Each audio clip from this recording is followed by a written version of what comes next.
اعوذ باللہ من الشیطان الرجیم بسم اللہ الرحمن الرحیم واتخذ اللہ ابراہیم خلیلا صدق اللہ العظیم وصدق رسولہ النبی الکریم ان اللہ وملائکتہ یصلون علی النبی یا ایہا الذین آمنوا صلوا علیہ وسلموا تسلیما اللہم صلی علی سیدنا و مولانا محمد معدن الجود والکرم وآلہ وبارک وسلم۔ تمام تعریفیں حمد و ثنا اللہ تعالیٰ جل مجدہ الکریم کے لیے۔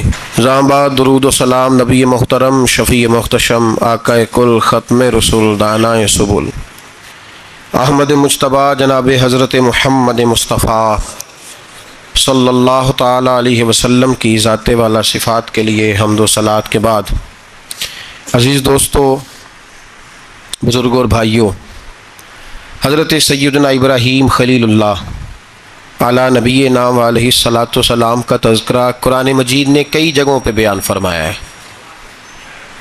نبی پاک صلی اللہ تعالیٰ علیہ وسلم نے ارشاد فرمایا ہے کہ میں ملت ابراہیم پہ ہوں۔ حضرت ابراہیم علیہ الصلاۃ والسلام کے سیرت کو، سوانے کو، ان کی زندگی کے واقعات کو قرآن مجید نے متعدد مقامات پہ بیان کیا ہے۔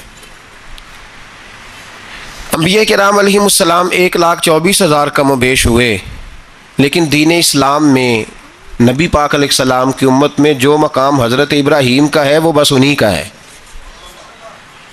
ان کی زندگی ایک بڑی خوبصورت، بڑی منفرد اور مسلمانوں کے لیے بڑی اسوہ نور دینے والی زندگی ہے۔ نبی پاک صلی اللہ علیہ وسلم نے فرمایا، میں اپنے باپ حضرت ابراہیم کی دعا بن کے دنیا میں آیا ہوں۔ اور پھر محبوب پاک سید عالم صلی اللہ تعالی علیہ وسلم نے اپنی امت میں بھی جناب ابراہیم کے طریقے کو جاری رکھا۔ صحابہ نے قربانی کے بارے میں حضور سے پوچھا، ما ہذہ الاضحیہ، یا رسول اللہ صلی اللہ علیہ وسلم یہ قربانی کیا ہے؟ تو فرمایا، سنت ابیکم ابراہیم، یہ تمہارے باپ حضرت ابراہیم کا طریقہ ہے، یہ تمہارے باپ حضرت، حالانکہ قربانی نبی پاک صلی اللہ علیہ وسلم کا بھی طریقہ ہے، لیکن فرمایا تمہارے باپ حضرت ابراہیم کے ذکر کو باقی رکھا۔ اللہم صلی علی محمد وعلی آل محمد کما صلیت علی ابراہیم وعلی آل ابراہیم، ان کے تذکرے کو باقی رکھا دین کے اندر۔ حضرت ابراہیم بڑی امتیازی شان والے نبی ہیں، بڑی امتیازی شان والے۔ رب کریم کا وہ دوست جس نے کوئی چیز بچا کے نہیں رکھی، ہر شے ہی اپنے رب کی بارگاہ میں پیش کر دی۔ چند چیزوں سے انسان کو بڑا پیار ہوتا ہے، گھر اسے بڑا پیارا ہوتا ہے۔ وہ بڑا خوبصورت ہوٹل، 5 اسٹار ہوٹل میں رہا، وہ اسلام آباد گیا، کسی سفر پہ گیا تو بڑے اعلیٰ قسم کے اس کو کھانے ملے، بڑی چیزیں ملیں، لیکن کبھی دائیں کروٹ کبھی بائیں کروٹ۔ تو ساتھ بیڈ پہ دوست تھا تو اس نے کہا، صاحب سو جاؤ، تو اس نے کہا، یار جو مزہ اپنے گھر میں سونے کا ہے وہ کسی اور جگہ تھوڑی ہے۔ گھر بڑا پیارا ہوتا ہے، انسان کو لگاؤ ہوتا ہے، جس بے تکلفی سے، سکون سے، آرام سے انسان اپنے گھر میں وقت بتاتا ہے، کہیں اور مشکل ہو جاتا ہے۔ دوسرا، انسان کو اولاد بڑی پیاری ہوتی ہے، بڑی عجیب شے، نہ ہو تب بھی بڑا دکھ ہے، اور ہونے کے بعد بھی اس کی بڑی آزمائشیں۔ یہ بڑی ایک میٹھی چیز ہے۔ اولاد ایک بڑا عجیب سا میوہ ہے، پتہ نہیں یہ کس انجیکشن کا نام ہے کہ چھاتی پر چڑھ جائے تو اللہ سکون عطا فرما دیتا ہے، پتہ نہیں کس ٹھنڈی دولت کا نام رب کریم نے اولاد رکھا ہے، بڑی پیاری ہوتی ہے اولاد۔ پھر تیسری چیز انسان کی اپنی جان ہے، اور یہ اتنی قیمتی شے ہے کہ اللہ کریم نے فرمایا کہ اگر تیری گردن پہ کوئی آدمی پستول رکھ کے، تلوار تیرے گلے پہ رکھ کے کہے نہ کہ رب کا انکار کر دے ورنہ مار دوں گا، تو فرمایا وقتی طور پہ میری ذات کا انکار کر پر جان بچا جا۔ اگر تو مرنے کے قریب ہو گیا ہے اور حرام شے کھائے بغیر تو بچ نہیں سکتا، مر جائے گا، تو فرمایا چل تو اس طرح کر، حرام کھا کے جان بچا، پر جان بچانا فرض ہے، ضروری ہے۔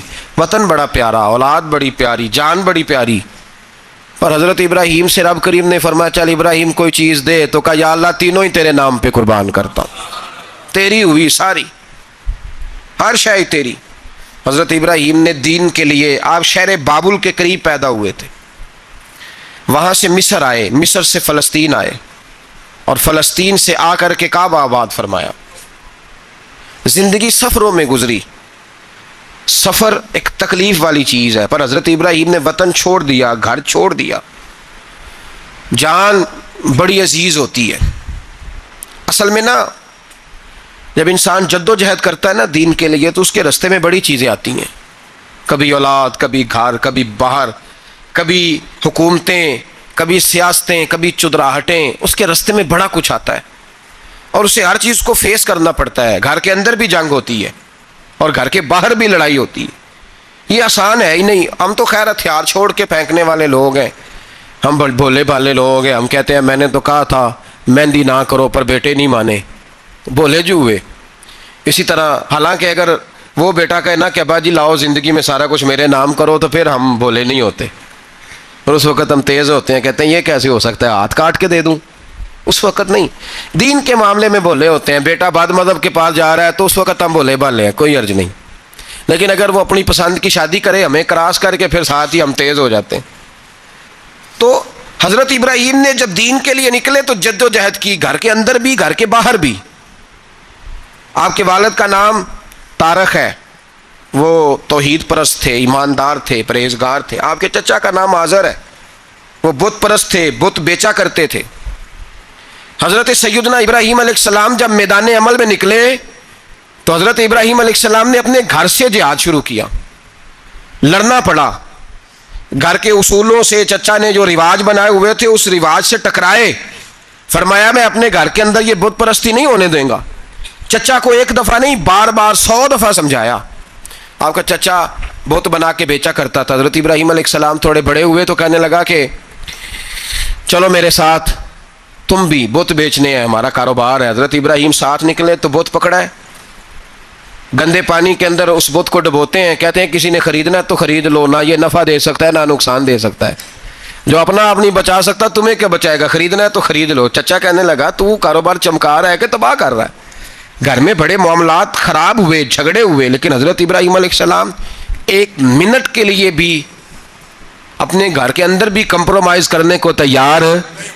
یہ تھوڑا مشکل میں نے پہلو چھیڑ دیا ہے، یہ تھوڑا مشکل پہلو چھیڑ دیا ہے۔ بڑا سمجھدار آدمی ہے پر بیوی سے پردہ نہیں کرا سکتا، سیانا ہے، پنچایت کا بندہ ہے، جو اس سے آپ کہیں گے وہ بات یہ سنائے گا، لیکن کہتا نہیں جی میں نے کوشش کر لی ہے۔ کس قسم کی کوشش ہے صاحب، یہ کیسے ہو گیا؟ حضرت ابراہیم علیہ السلام نے گھر کے اندر سے فرمایا نہیں کرنے دوں گا، گھر کے اندر بھی ٹکرائے، فرمایا تم جو بھی ہو پاش پاش کیا چچا کے اصولوں کو، اور باہر جب نکلے تو صرف علاقے کے چیئرمین سے نہیں ٹکرائے، ایم پی ایم این اے وزیر مشیر سے نہیں ٹکرائے، سپر پاور نمرود دنیا کا واحد حکمران تھا اس وقت، دوسرا کوئی حکمران ہی نہیں تھا، اکیلے حکمران سے جا کر ٹکرائے، کوئی ساتھ فوج نہیں تھی، کوئی ساتھ ان کے طاقت بظاہر دنیا داری کی کوئی نہیں تھی، پر حضرت ابراہیم جا کے ٹکرائے، اور میرے رسول پاک صلی اللہ علیہ وسلم نے سند بیان کی، فرمایا افضل الجہاد کلمۃ الحق عند سلطان الجابر، فرمایا سب سے افضل جہاد یہ ہے کہ تو ظالم بادشاہ کے سامنے کھڑے ہو کے حق بات بیان کر دے، یہ سب سے بڑا جہاد ہے، یہ سب سے افضل الجہاد کلمۃ الحق عند سلطان الجابر، سب سے بڑا جہاد۔ حضرت ابراہیم کھڑے ہو گئے، سپر پاور سے ٹکرائے۔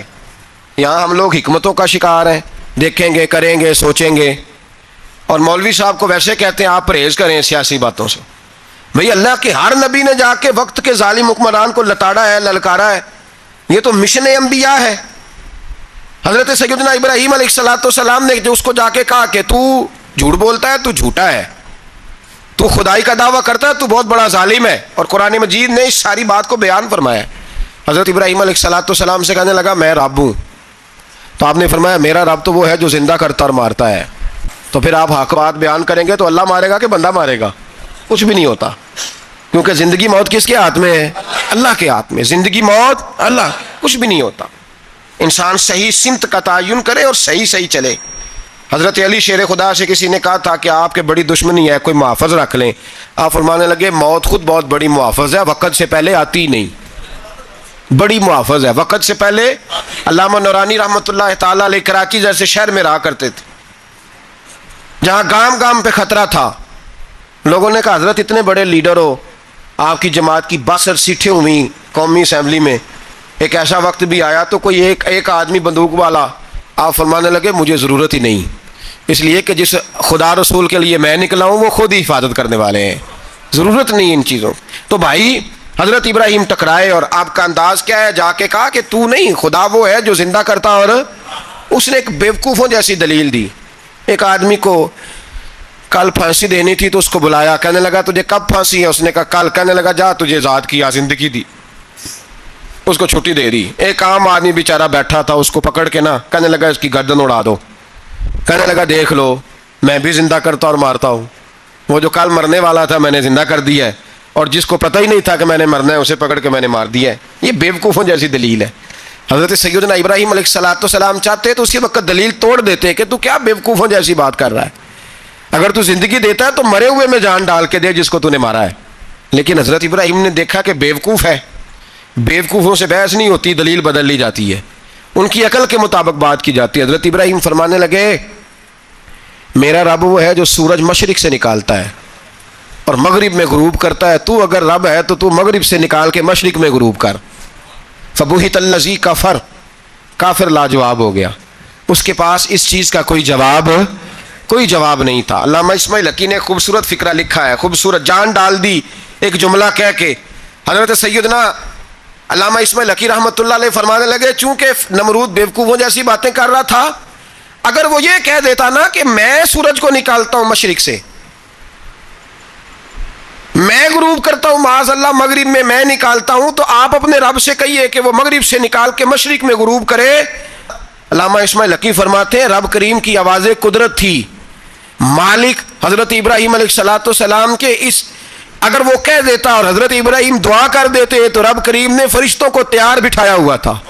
فرمایا اگر یہ کہہ دے میرے خلیل سے کہ سورج مغرب سے نکال کے مشرق میں غروب کرنا ہے تو تیار رہنا, جس طرح خلیل کہیں گے ویسے ہی کر دیں گے. واتخذ اللہ ابراہیم خلیلا, ابراہیم ہمارا دوست جو ہوا, جیسے کہے گا ویسے کر دیں گے. حضرت سیدنا ابراہیم علیہ السلام کی باتوں کا جب جواب نہ دے سکا, دلیل نہیں بندہ دیتا, پھر لڑائی کرتا ہے, پھر جھوٹے موٹے اعتراض کرتا ہے. دلیل ختم ہوتی ہے تو لوگ ذاتیات پہ اترتے ہیں, کہتے ہیں یہ کھانستا صحیح نہیں, دیکھتا صحیح نہیں. دلیل ختم, اب ذاتیات پہ اترے, کہنے لگے مجھے پتہ چلا ہے کہ یہ فلانی جگہ گیا تھا تو وہاں جا کے اس نے اس طرح کیا ہے. پھر لوگ ذاتیات پہ اترتے ہیں, جب دلیل کا جواب دلیل سے نہیں دے پاتے پھر ذاتیات پر اتر کر حملے کرتے ہیں. حضرت ابراہیم کے دلائل کا جواب نمرود نہ دے سکا تو کہنے لگا کہ اس کو آگ میں ڈال دو. قوم گئی ہوئی تھی ساری, آپ نے بات سنی ہوئی ہے, میں نے صرف اشارہ دینا ہے, میلے پہ. تو حضرت سیدنا ابراہیم علیہ السلام نے سارے بت توڑ دیے, کلاڑا بڑے بت کی گردن پہ رکھا. واپس آئے, کہنے لگے بت کس نے توڑے ہیں؟ تو فرمایا اس سے پوچھ لو جس کی گردن پہ کلاڑا ہے. کہنے لگے یہ تو بول ہی نہیں سکتا. تو فرمانے لگے بڑے بیوقوف ہو جو بولتا ہی نہیں, سنتا ہی نہیں, اپنا آپ نہیں بچا سکتا, اس کی پوجا کرتے ہو. کہنے لگے پکڑو, دلیلیں ختم ہو گئی, اس کو آگ میں ڈالو. بہت بڑی حویلی 45 فٹ مربع پہ مشتمل ایک حویلی بنائی گئی اور 45 فٹ اونچی. مختلف روایات, علامہ اسماعیل حقی کہتے ہیں کہ 3 مہینے تک نمرود نے کہا کہ اس کے اندر لکڑیاں ڈالو. لوگ پوچھنے لگے کتنی دنیا جلانی ہے؟ کہنے لگا بندہ تو ایک جلانا ہے, پر بندہ بڑا تگڑا ہے, ایک بندہ. 3 مہینے لکڑیاں ڈالی گئیں. اور لوگوں کی جو تہمات ہوتی ہیں نا وہ بڑی عجیب ہوتی ہیں. تہمات میں نے بڑی تفصیل سے رمضان المبارک میں گفتگو کی تھی. بدشگونی, تہمات لوگ لیتے ہیں. اس وقت بھی لوگ تہمات کا شکار ہو گئے, عقیدہ بگڑ جاتا ہے تو وہ عجیب و غریب باتیں کرنے لگتا ہے. تہمات کا شکار ہو گئے. بیبیاں نظر مانتی, میں بیمار ہوں, اگر صحیح ہو گئی تو اتنے من لکڑی دوں گی حضرت ابراہیم کی آگ جلانے کے لیے. ایک عورت لے کے جا رہی ہے لکڑیاں, تو ایک نیک دل آدمی نے اس سے پوچھا کہاں جا رہی ہو؟ کہنے لگی میں نے منت مانی تھی تو حضرت ابراہیم علیہ السلام کو معاذ اللہ جلانے کے لیے لکڑیاں لے کے جا رہی ہوں. تو وہ رب کریم کے بندے کہنے لگے تو ڈھونڈتی رہے گی, تجھے وہ جگہ ملے گی نہیں. وہ بی بی کئی مہینے گھومتی رہی, جگہ ہی نہیں ملی جہاں لکڑیاں ڈالنی تھی, ماری گئی. تہمات کا شکار ہوئے بہت سارے لوگ. تہمات کا بھائی, تہمات دین کے اندر منع ہے, تہمات دین میں کوئی نظر ماننا، کوئی کسی بزرگ کے مزار پہ جا کے سال ثواب کے لیے کوئی چیز ماننا، یہ تو درست ہوا، لیکن غیر شرعی نظریں مان لینا کہ میں آگ کے گرد چکر لگاؤں گا، میں جناب وہاں جا کے یہ والا تماشا کروں گا، میں دھاگا باندھوں گا، میں رسا کاٹوں گا، میں وہاں گندے ہو سے پانی پیوں گا، ان کی شریعت اجازت؟ یہ تو ہمات ہیں، بدشگونی ہے، دین میں ان کی کوئی گنجائش؟ آپ نظر ماننے سے پہلے بھی کسی عالم سے رابطہ کریں کہ میں منت مانگنے لگا ہوں تو کیسے ماننی چاہیے، اس کا طریقہ پوچھیں، ایسی غلط چیز کی منت تھوڑی مان لی جائے گی۔ بہرحال آمدام برسر مطلب حضرت ابراہیم کے لیے آگ جلائی گئی، 45 فٹ اونچی آگ ہے، پرندہ بھی اوپر سے گزرتا ہے تو نیچے گر جاتا ہے جل کے، اتنے دن لگا کے آگ جلائی گئی۔ اب حضرت ابراہیم کو جلایا جانے لگا ہے۔ یہاں تو موجیں ہیں نا، جو کسی ادارے کا سربراہ ہے اس کے لیے موج ہے، کسی جگہ آفیسر بن گیا تو موج ہے، پیر صاحب کے لیے موج ہے، علامہ صاحب کے لیے موج ہے، خطیب صاحب کے لیے موج ہے۔ جلنا کس کو پڑتا ہے؟ وہ علی کوئی نہیں رہا اللہ ماشاء اللہ، وہ لوگ گزر گئے جو تکلیفیں سہ کے کام کرتے تھے، گزر گیا زمانہ۔ حضرت سیدنا ابراہیم علیہ السلام کو جلایا جانے لگا ہے تو اب اتنی بڑی آگ ہے تو ڈالیں کیسے؟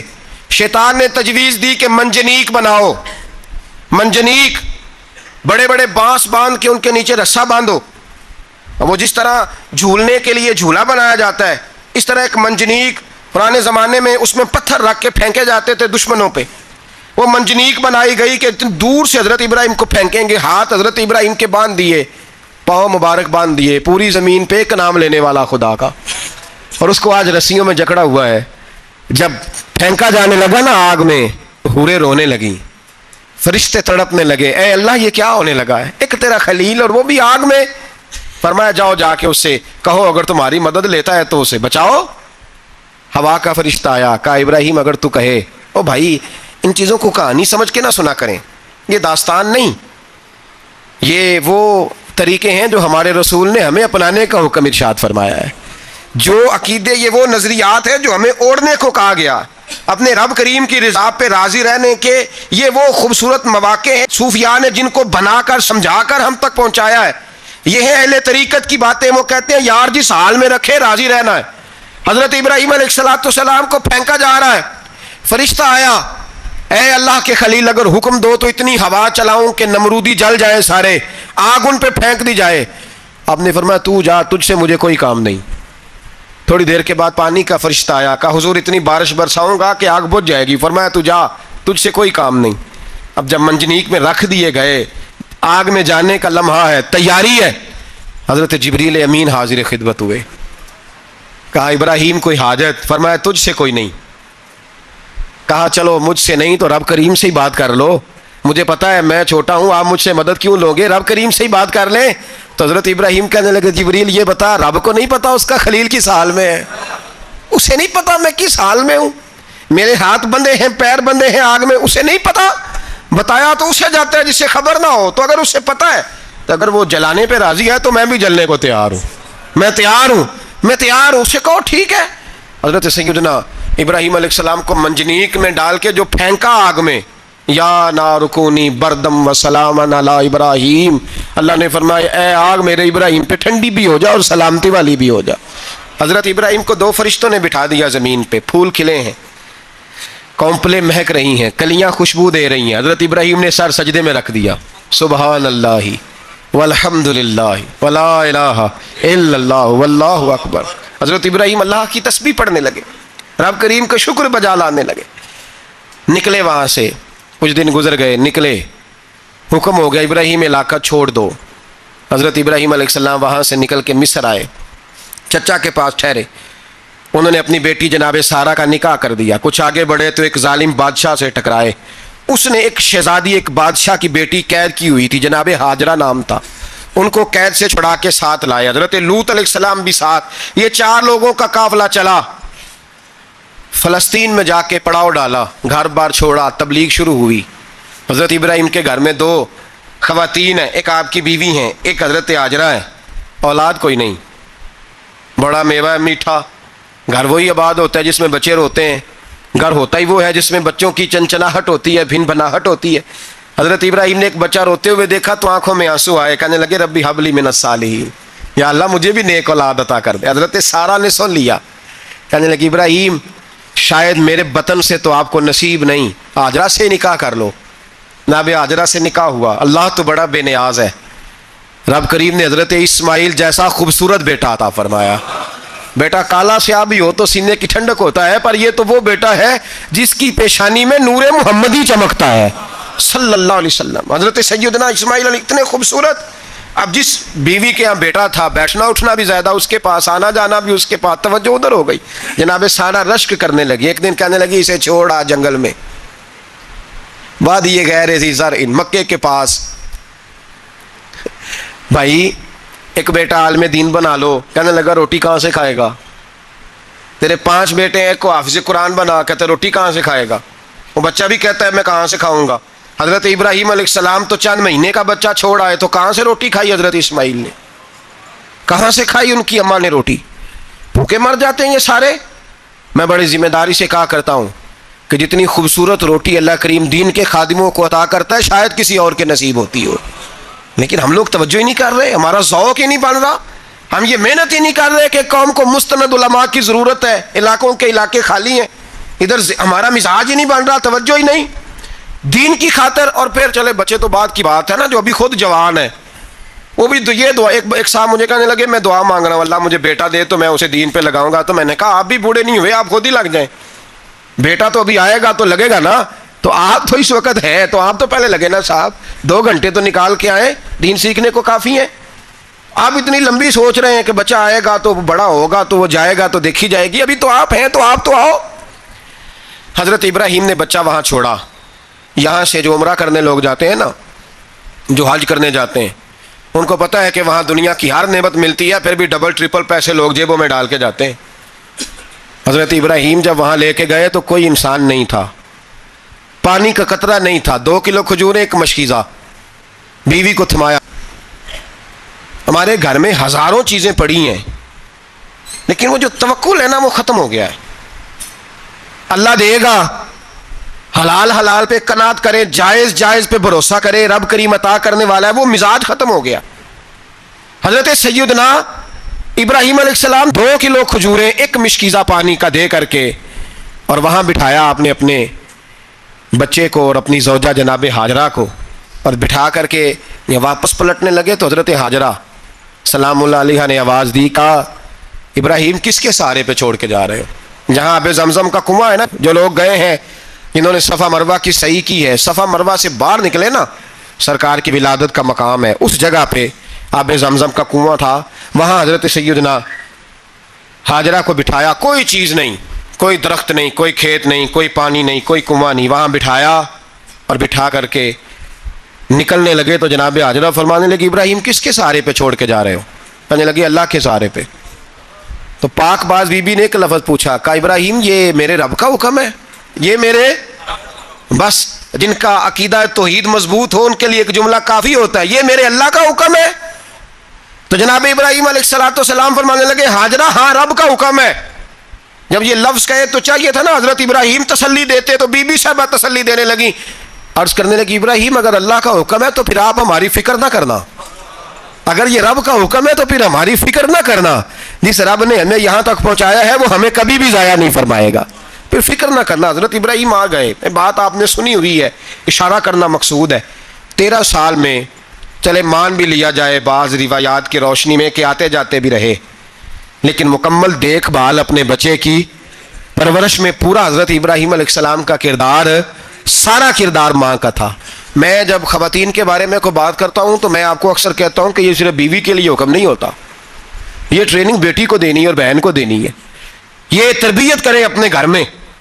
میں تجربے کی روشنی میں یہ بات عرض کیا کرتا ہوں کہ بھائی بچے باپ کے فرما بردار اس وقت ہوتے ہیں جب اماں انہیں باپ کا فرما بردار کرتی ہے، اور بچے باپ کے نافرمان بھی تب ہوتے ہیں جب اماں انہیں باپ کا، میں نے اپنے کانوں سے سنا ایک دفعہ ایک بچہ اپنے باپ سے کہہ رہا ہے آپ نے تو ساری زندگی باہر گزار دی، پیسے کمانا کون سا مشکل کام ہے، دکھ سکھ تو سارے اماں نے برداشت کیے، اسکولوں میں وہ جاتی تھی، فلانا کام وہ کرتی تھی، فلانا کام۔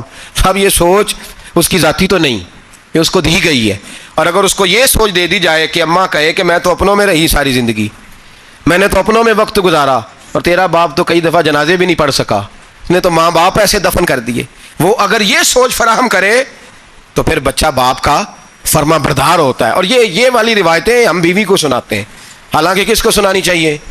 بولیے. بہن اور بیٹی کو. بہن اور بیٹی کو سنائیں یہ باتیں، ان کو سمجھائیں تاکہ آگے جا کے وہ جو گھر ترتیب دیں وہ گھر بڑا عمدہ اور نکھرا ہوا ہو.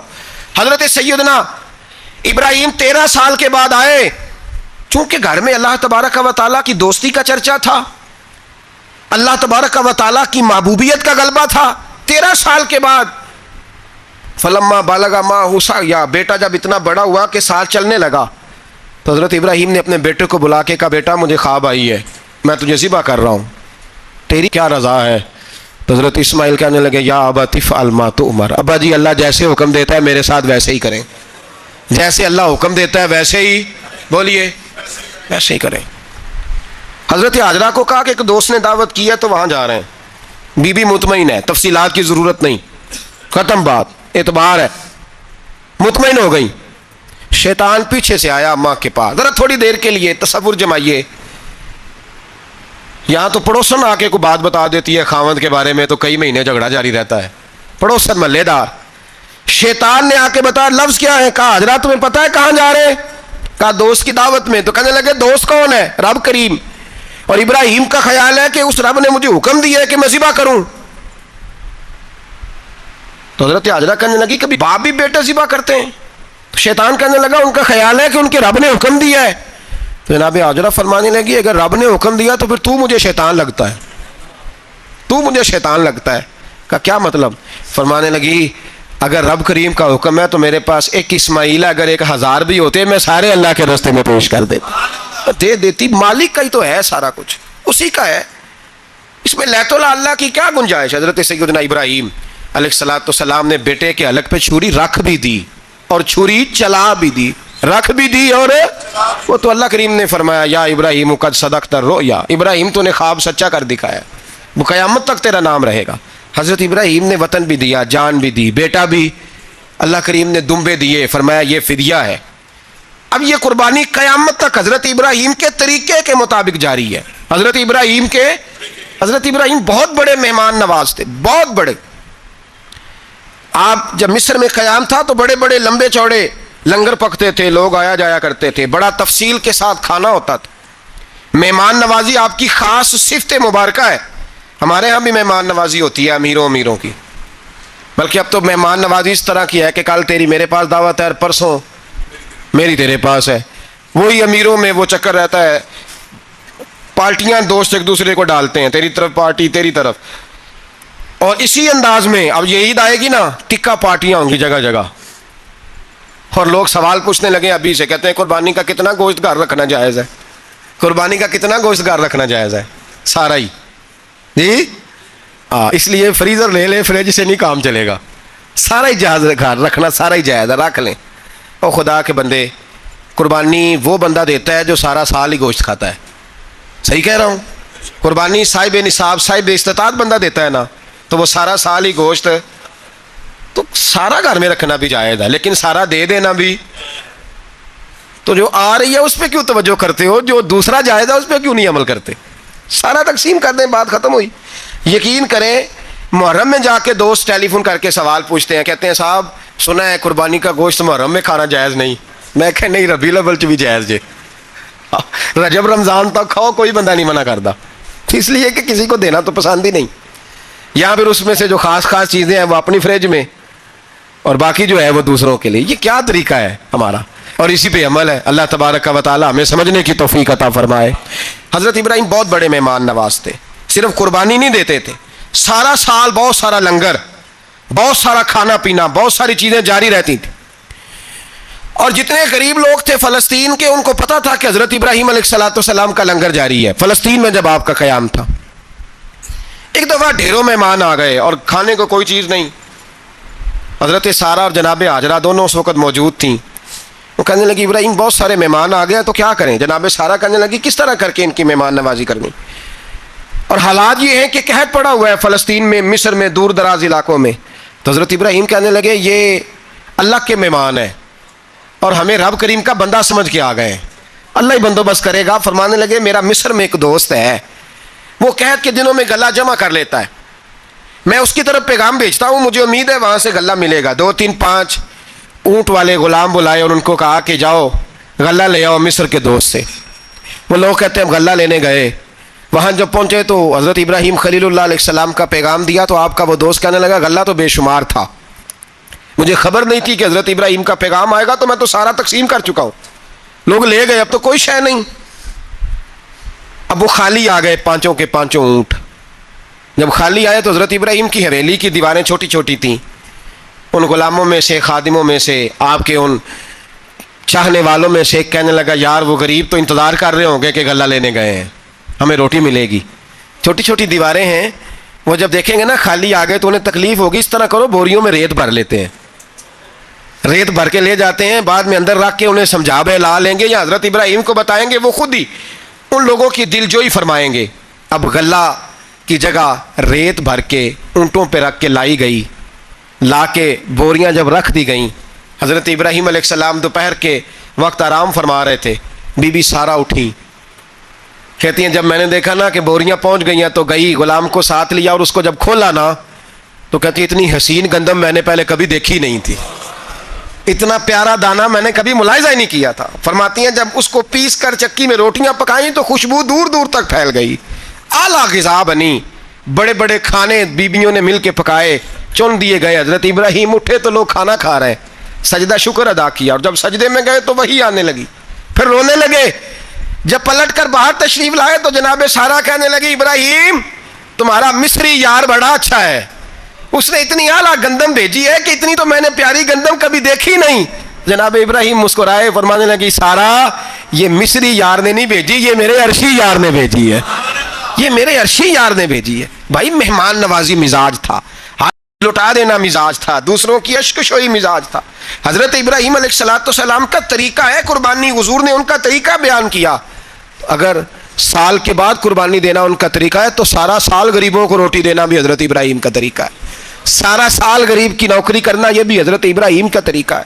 بھوکے کو کھانا کھلانا یہ بھی. میرے مصطفیٰ کریم سید عالم صلی اللہ علیہ وسلم سے صحابہ نے پوچھا حضور بہترین مسلمان کون ہے, بہترین مسلمان؟ تو حضور نے فرمایا جو سلام لینے میں پہل کرے اور غریب کو روٹی کھلانے میں سب سے اچھا ہو, وہ بہترین مسلمان ہے, زبردست مسلمان.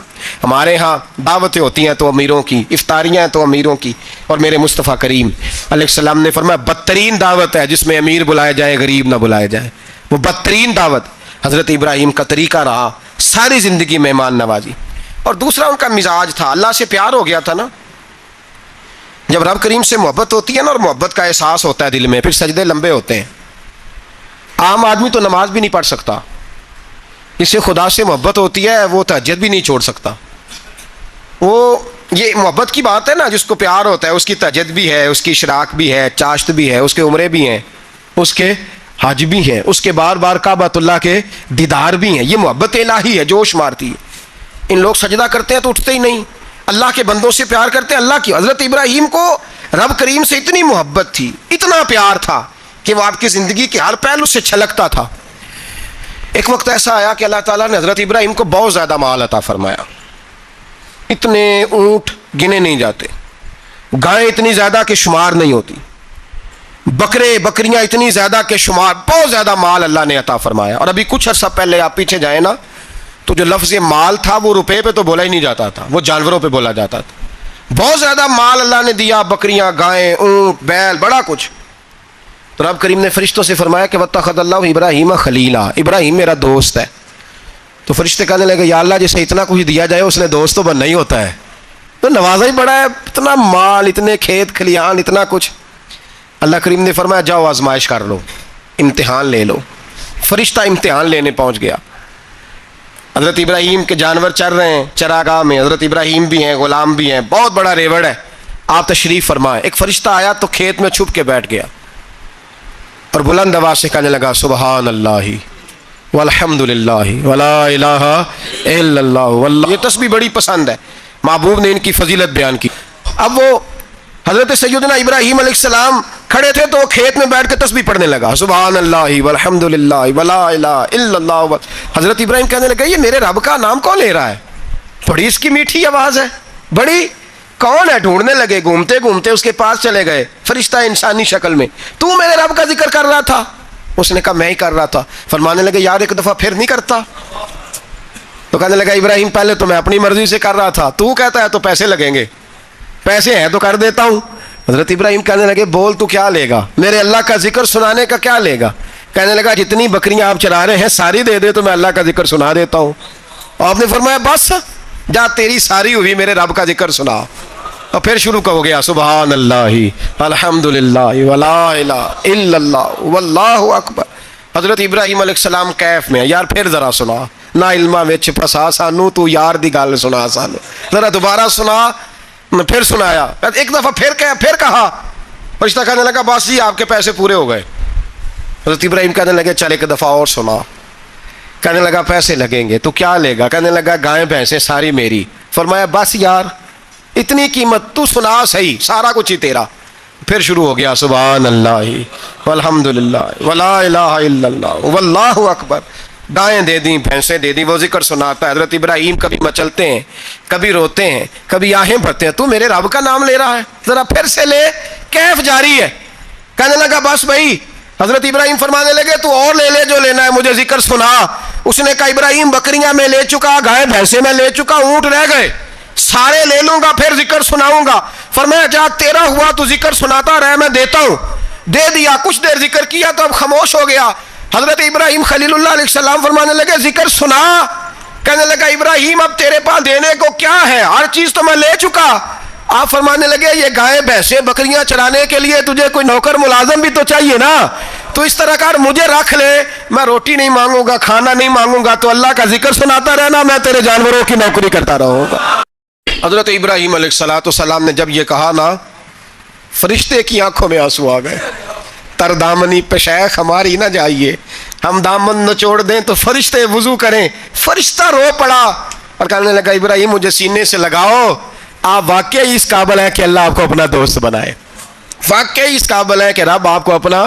حضرت ابراہیم علیہ السلام کا خدا سے محبت کرنے کا نرالا انداز، اور میرے بھائی یہی محبت انہیں میرے مصطفیٰ سے بھی تھی۔ ایک نبی گھر بنا رہا ہے، دوسرا بنوا رہا ہے۔ حضرت اسماعیل علیہ السلام پتھر اٹھا کے لا رہے ہیں، جناب ابراہیم بنا رہے ہیں۔ جب خانہ کعبہ بن گیا تو کہنے لگے ربنا وابعث فیہم رسولا، اے اللہ اب اسے بسانے کے لیے اپنا آخری رسول بھی عطا فرما۔ نبی پاک فرماتے ہیں میں دعا ہوں حضرت ابراہیم کی۔ یہ قربانی حضرت ابراہیم کا طریقہ ہے۔ حضور نے اگرچہ نبی پاک کی اپنی سنت تھی، یہ بھی کہہ سکتے تھے سنتی و سنت ابیکم ابراہیم، میری سنت ہے اور تمہارے باپ ابراہیم کی سنت ہے، یہ نہیں فرمایا۔ جب صحابہ نے کہا قربانی کیا ہے، فرمایا سنت ابیکم ابراہیم، یہ تمہارے باپ ابراہیم کی سنت ہے۔ ہر صاحب نصاب پر قربانی واجب ہے، جو زکوٰۃ کا نصاب رکھتا ہو اس پر قربانی واجب ہے، یعنی ضروریات سے زیادہ اتنے پیسے جتنے پیسوں سے زکوٰۃ فرض ہوتی ہے، اتنے پیسے جس آدمی کے پاس قربانی سے پہلے آ جائیں اس آدمی پر قربانی کرنا واجب ہے۔ بکرا، چھترا، دمبا 1 سال کا یا دمبا 6 مہینے کا ہو پر اتنا بڑا محسوس ہوتا ہو کہ لگے کہ 1 سال کا ہے، اس کی قربانی ہو سکتی ہے۔ جانور میں کوئی عیب نہیں ہونا چاہیے، اتنا کمزور نہ ہو کہ ذبح جہاں اسے کرنا ہے وہاں وہ چل کے جا نہ سکے، اتنا کمزور جانور نہ ہو، اس کے اندر بظاہر کوئی اتنا بڑا نقص نہ پایا جاتا ہو، کانا نہ ہو، لنگڑا نہ ہو، کوئی اس کی ہاتھ نہ کٹے ہوئے ہوں، ایسا نقص جو واضح ہو۔ بکرا 1 سال کا، گائیں اور بھینس یہ 2 سال کی، اونٹ 5 سال کا۔ اب اس میں یہ ہے کہ ہمارے بہت سارے دوست چونکہ ہم دیہاتی لوگ ہیں تو پوچھتے ہیں کہ دوندا نہیں ہے تو چوگا نہیں ہے، تو یہ ہماری پنجابی کی اصطلاحات ہیں، پنجابی کی۔ شریعت اسلامیہ نے سال بتائے ہیں، یہ تو ہم نے اپنی آسانی کے لیے یا دیہاتوں میں جو ماحول تھا اس طرح کا جانور لیں، خوبصورت جانور لیں۔ جو نصاب ہے وہ بھی میں نے آپ کو بتایا، لیکن ایک اور پہلو بھی ہے۔ نبی پاک صلی اللہ علیہ وسلم پہ زکوٰۃ کبھی فرض نہیں ہوئی، کبھی حضور پہ زکوٰۃ فرض نہیں ہوئی۔ نبی پاک صلی اللہ علیہ وسلم کے پاس اتنا سرمایہ کبھی اکٹھا ہوا ہی نہیں کہ زکوٰۃ فرض ہو، لیکن نبی پاک کے صحابہ فرماتے ہیں کہ مدینے کے 10 سالوں میں اللہ کے رسول نے ہر سال قربانی فرمائی ہے، ہر سال قربانی دی۔ اور جس سال حضور حج کرنے گئے اس سال اللہ کے نبی نے 63 اونٹ ذبح فرمائے، اور حضور صلی اللہ علیہ وسلم جب اونٹ ذبح کرنے لگتے نا تو صحابہ کہتے ہیں اونٹ خود دوڑ کے حضور کے سامنے آ کے لیٹ جاتا، اور نبی پاک اسے ذبح کرتے اور فرماتے ہیں ایک دوسرے کو دھکے دیتے اونٹ کے، پہلے میں نے جانا ہے ذبح ہونے کے لیے، پہلے میں نے، انہیں پتا تھا کہ جو مصطفیٰ کے ہاتھوں ذبح ہوگا وہ تو دائمی زندگی پا جائے گا، یہاں بھی وہاں بھی زندہ۔ 63 اونٹ ذبح کیے، ایک اونٹ میں کتنی قربانیاں ہوتی ہیں؟ 7۔ اب 63 کو 7 سے ضرب دو گے تو کتنی بنے گی؟ اور پھر نبی پاک صلی اللہ علیہ وسلم نے 10 سال مدینہ منورہ میں قربانی دی، ہر سال۔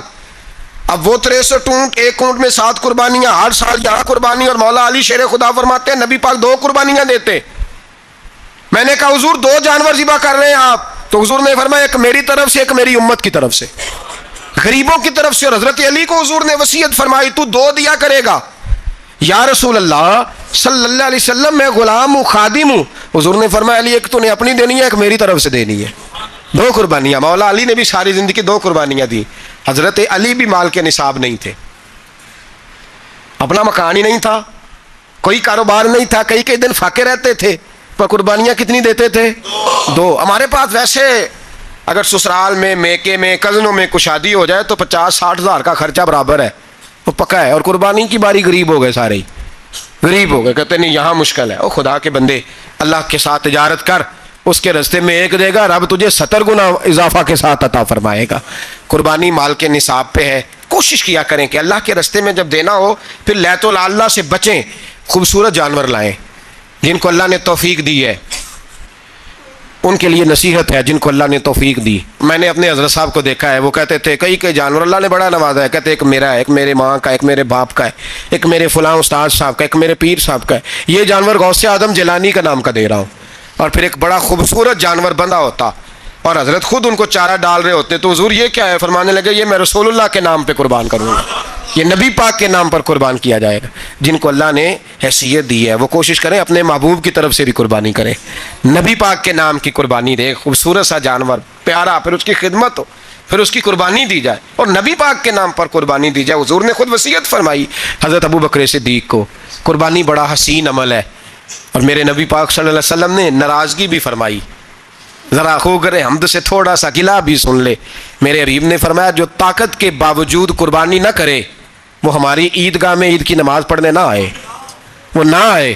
اور یا رسول اللہ جو کرے گا، فرمایا قربانی کے جانور کا خون کا قطرہ بعد میں زمین پہ گرے گا، اللہ اس کے سارے گناہ پہلے معاف فرما دے گا، اللہ اس کے سارے گناہوں کو بخشے گا۔ قربانی کریں، خوبصورت انداز میں کریں، اللہ کی رضا کے لیے۔ بزرگوں نے لکھا ہے 3 حصے کرو گوشت کے، ایک گھر میں رکھو، ایک رشتہ داروں میں بانٹو، پڑوسیوں میں بانٹو، اور تیسرا فقط غریبوں کو دو۔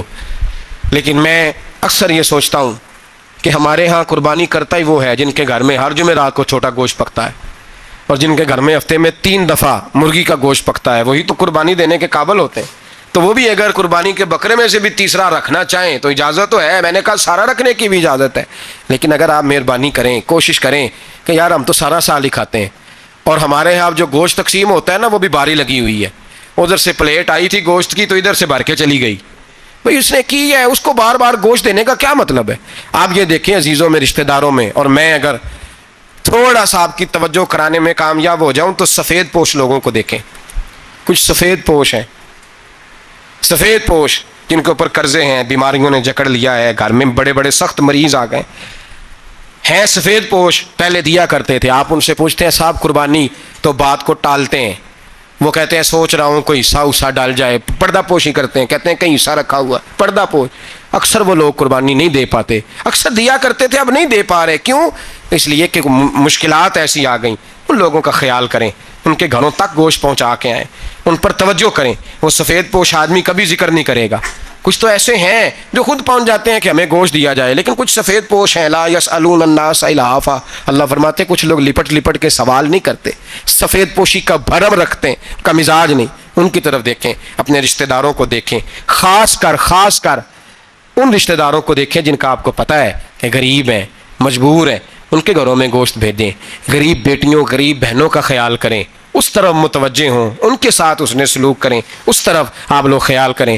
اللہ ہمیں سمجھنے کی توفیق عطا فرمائے۔